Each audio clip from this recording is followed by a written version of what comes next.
Shalom, salam sejahtera. Renungan malam seiman pada malam hari ini kembali hadir dengan judul Makanan Haram dan Halal. Tetapi inilah yang tidak boleh kamu makan dari yang memamah biak atau dari yang berkuku belah unta. Karena memang memamah biak, tetapi tidak berkuku belah. Haram itu bagimu. Imamat 11 ayat 4. Hanyalah setelah peristiwa air bah Allah memperkenalkan daging sebagai makanan manusia. Mengapa? Karena ketika itu semua makanan dari tumbuh-tumbuhan telah binasa, maka Tuhan memberi izin Nuh dan keluarganya untuk makan daging. Dengan syarat bahwa mereka tidak boleh makan darah dalam daging. Kejadian 9 ayat 3-5. Ketentuan bersyarat yang lain terdapat dalam Alkitab menyangkut ketentuan yang diberikan Allah kepada Nuh bahwa ia dan keluarganya dapat makan hanya hewan yang disebutkan Tuhan sebagai hewan yang halal. Nuh dan keturunannya memerlukan hewan yang halal sebagai makanan mereka. Begitu pula untuk korban persembahan. Kejadian 8 ayat 20. Sehingga Tuhan menyuruh Nuh mengambil 7 pasang masing-masing dari jenis hewan yang halal.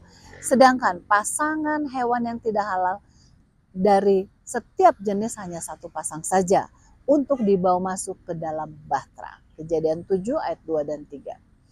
Imamat 11 dan Ulangan 14 memberikan gambaran yang panjang lebar mengenai hewan berkaki 4 yang tergolong dengan hewan halal dan yang tidak halal. Demikian juga berbagai ikan yang hidup di air. Secara alamiah, hewan atau binatang yang tidak halal bukanlah makanan yang sehat. Kebanyakan dari antaranya adalah binatang pemakan bangkai atau pemangsa, mulai dari singa dan babi hingga jenis ikan yang hidup di dasar laut, di mana ikan-ikan tersebut menyedot kotoran di dasar laut.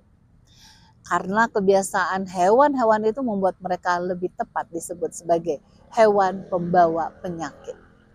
Penyelidikan telah menyatakan bahwa selain adanya sejumlah kolesterol yang terdapat dalam daging babi dan kerang, namun kedua jenis makanan tersebut mengandung sejumlah toksin dan kontaminasi lainnya yang dapat meracuni manusia. Dengan memakan makanan yang halal, umat Allah menunjukkan perasaan bersyukur karena mereka merasa bersyukur karena ditebus dari dunia yang rusak, kotor yang terdapat di sekelilingnya. Imamat 20 ayat 24-26, Ulangan 14 ayat 2. Allah tidak menginginkan kita memasukkan makanan yang haram ke dalam bait suci tubuh kita yang menjadi tempat kediaman roh Allah. Sebab itu, marilah kita makan makanan yang sehat untuk kemuliaan nama Tuhan. Tuhan Yesus memberkati.